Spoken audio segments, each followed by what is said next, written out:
Hi everyone, it's still week 23 of my no buy year, and this is a video that I didn't think I'd be making for quite some time actually. So I started posting videos on this channel at the very beginning of 2024 in order to support my own efforts in a no buy year. So I'm still doing that no buy year journey, as you can tell from all the titles of my videos and the mission of my channel. But I hit 1,000 subscribers and have been monetized for almost a week. So today, I think marks 1 week monetized on YouTube. And I wanted to have a chat about this because my channel is a no-buy channel, and the nature of my mission here is to not buy things and to also help other people who are trying to not buy things. And I can see how the notion of a channel like this accepting monetization through advertising might seem a bit hypocritical.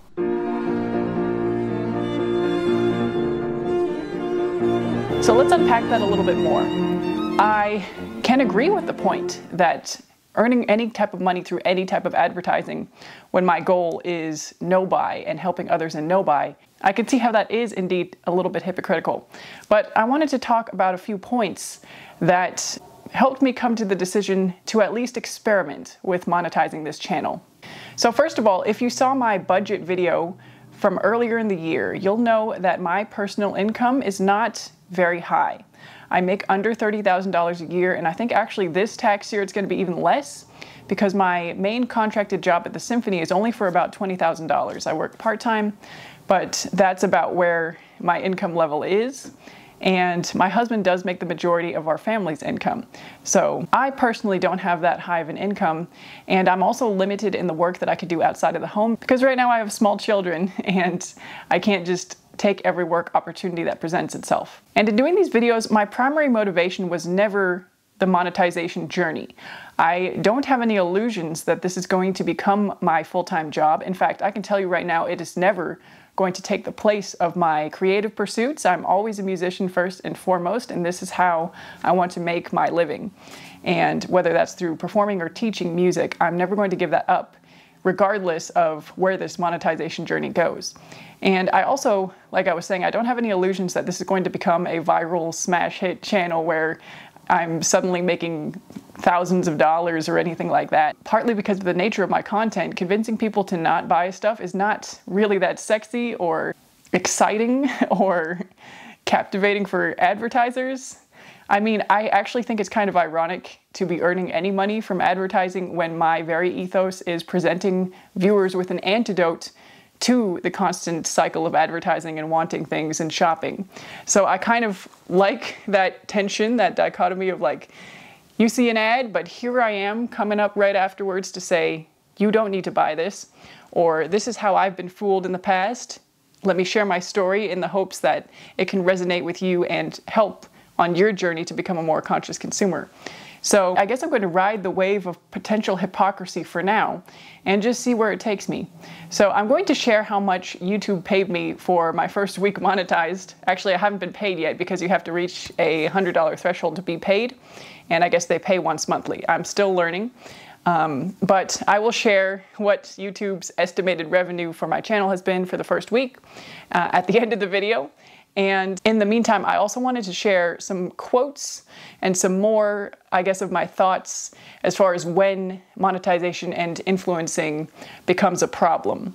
So I still do not want to become an influencer of physical products, and that I never want to be selling you something. I don't want to become somebody that should label themselves a salesperson. I've talked about this briefly before about how I shudder at the idea of being a salesperson, and I guess I'm much more comfortable creating content that people come to for their own needs. So as a musician, you know, I perform, I try to deliver experiences for people, and on this channel, I'm sharing one regular person's experience navigating this consumerist society and trying to become a more conscious consumer in the hopes that my journey can help some others out there, or just provide a friend who can relate, again, in a society that's pressuring everybody to buy. So I will never become a product-focused channel. In fact, after doing my decluttering video earlier this week and noticing how it looked to show products on the screen in that way, with my own hands, you know, showing the items and touching them and kind of talking about them, it struck me how dangerous it can be to do that on camera. Even when I was watching them, these items that I have chosen to declutter, some of the items made me pause and think, oh, that actually looks really nice. I kind of want it, even though I already own it. And I now am going to be more and more reluctant to do that. And when I do have content that shows products, you know, in my physical hands that I'm talking about, good or bad, I think I'm going to try to add a disclaimer, if I can remember to do so, on each of those videos. You know, you're going to be seeing stuff in this video. If you think you are in a mood to be triggered to buy something you don't need, you might not want to watch it right now. Just so the viewer knows what they're getting into, even though I'm not actively going to be selling anything, and I'm not going to have affiliate links or anything like that. And part of this kind of feels a little ridiculous to talk about because I'm at the extreme beginning of my monetization journey anyway, and who knows if it'll ever get to the point where people would be interested in buying things that I have and show in my videos. But I really want to be mindful about this from the very start. And, you know, I want to hear your thoughts as well, whether you think it's ethical, whether you think it's a problem to... What I recently learned is that YouTube is going to be showing ads on your content, whether you're monetized or not, just because hosting the videos, I guess, incurs some kind of a overhead charge for YouTube. I don't fully understand how it works, but I don't know if there's any way to avoid all advertising when you post videos to YouTube. And so part of me thinks that if YouTube is going to be putting ads on the things I create and post anyway, then why shouldn't I have some of the benefit? Because I do believe in people getting paid for things that they create. And I think other YouTubers should be paid for the content that they put out, especially if their goals are to educate and entertain. And I guess that brings me to a very important quote that I wanted to share about this whole process. So I was listening to the audiobook version of Reasons to Stay Alive by Matt Haig. And he wrote The Midnight Library and other best-selling books. And one of the chapters brought up this quote from David Foster Wallace about advertising. And I'm going to read it for you now.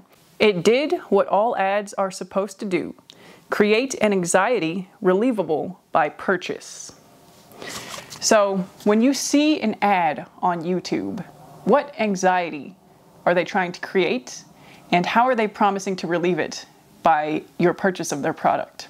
I guess the other piece of the puzzle for me personally is that I have been influenced to buy a lot of things. And I mean a lot of things. I'm gearing up to do a summertime video of everything I was ever influenced to buy from social media. And it's going to be a lot. It's not going to be pretty. And I will tell you that not one of those things was influenced from a marketer advertisement on YouTube. Not once have I seen an ad before or in the middle of a video, clicked on it and bought something. That is not what got me. And I would hypothesize that it's the same for a lot of my viewers.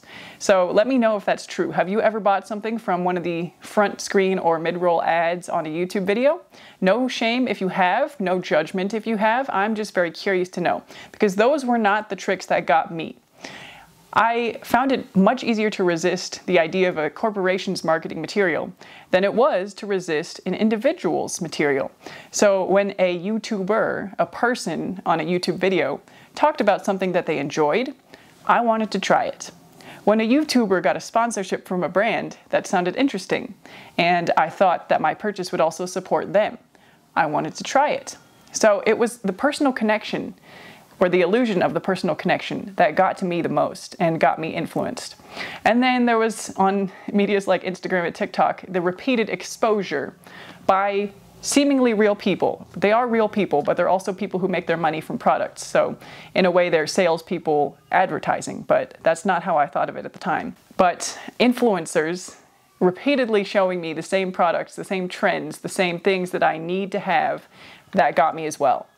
So let me know, do the marketing ads entice you to buy anything? The one that I'm seeing a lot right now is actually for Temu, where their whole tagline is "Shop like a billionaire, Temu." And my goodness, if there's anything hypocritical, because I don't think the billionaires out there are on Temu shopping for quantity over quality. And even the principle of their tagline being, you know, shop like a billionaire because you can afford to buy so much stuff. I don't think billionaires are collecting huge quantities of stuff. I think they're probably more interested in curating, because they have the means to buy as much as they would want to ever buy.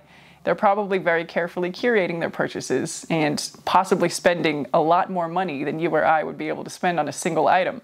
But I don't think Temu is where you shop like a billionaire. I have one more thought or quote of the day in regards to monetizing my channel and whether or not it's an ethical thing for me to do.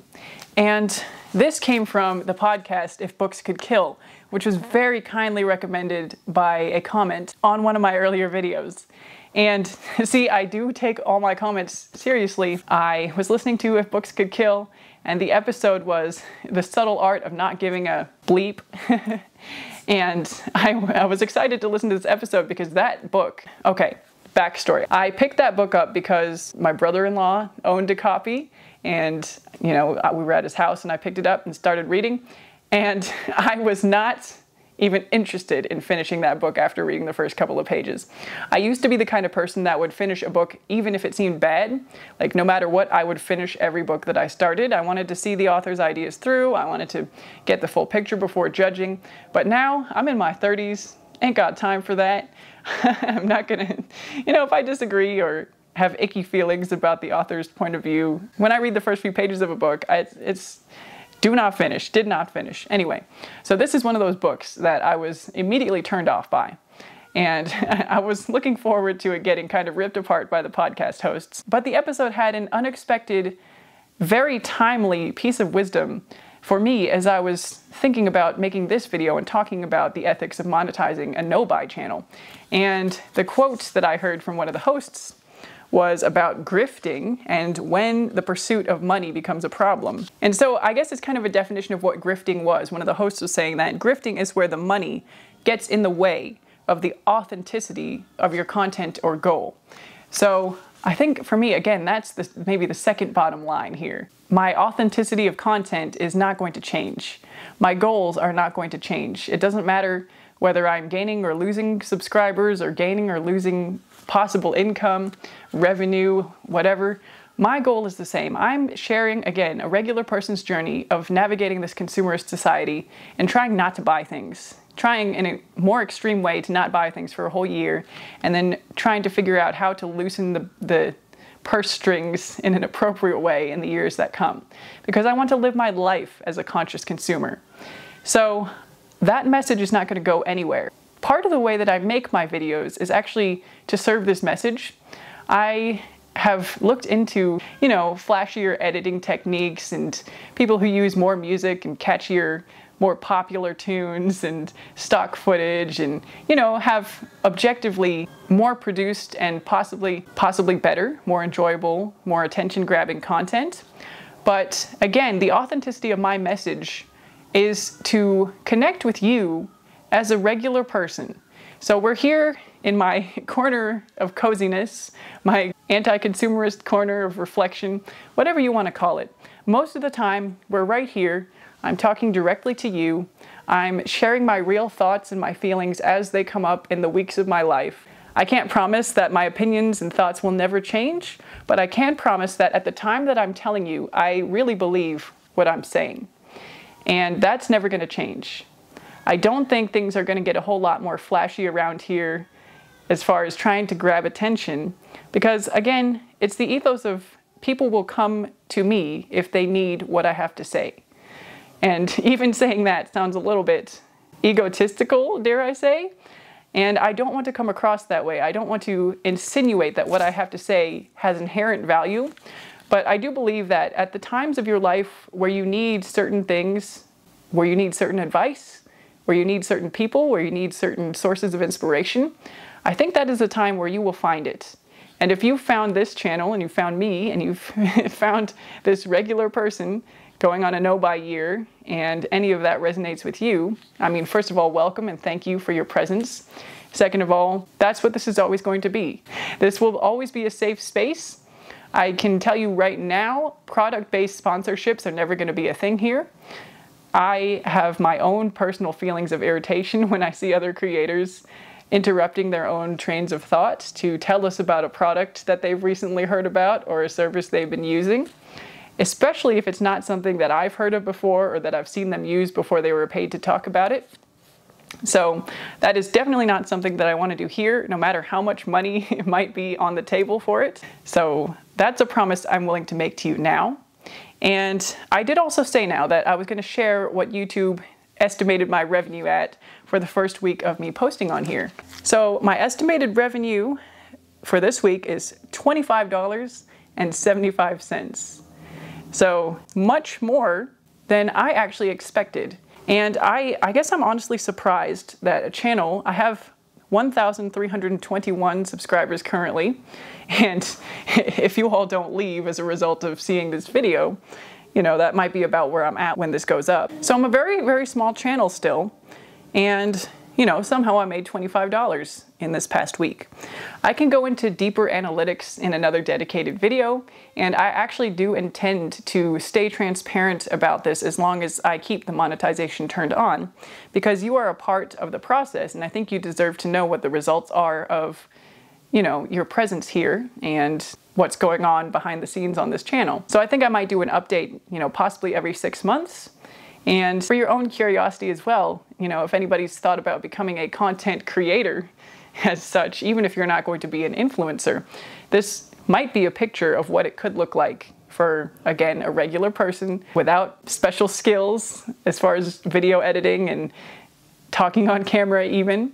And if anybody has any questions or comments, please leave them below and I'll do my best. My final fun fact of this video is that actually, some of you have noticed already that I share great classical works in some of my videos, especially the ones with longer music segments.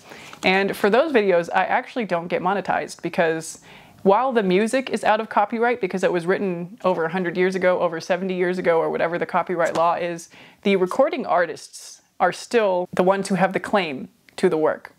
So I actually don't earn revenue from videos where I share more complete works like that. The revenue goes to the artist. In some cases, YouTube actually doesn't correctly identify the group either, so it's not a straightforward process here. But again, I'm happy to support the Royal Liverpool Orchestra for their performance of Holst's Jupiter, even though that might not be the recording that I actually used. But again, it's worth it to me to share the music I know best with you all and, you know, spread my own personal message in the way that's most authentic to me. So anyway, I will continue to provide content that I hope is an antidote for all of the advertisements we're served on an everyday basis. I will share the results of my monetization experiment with you in the months that follow.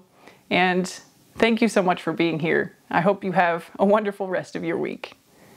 Bye for now. I'll see you in the next one.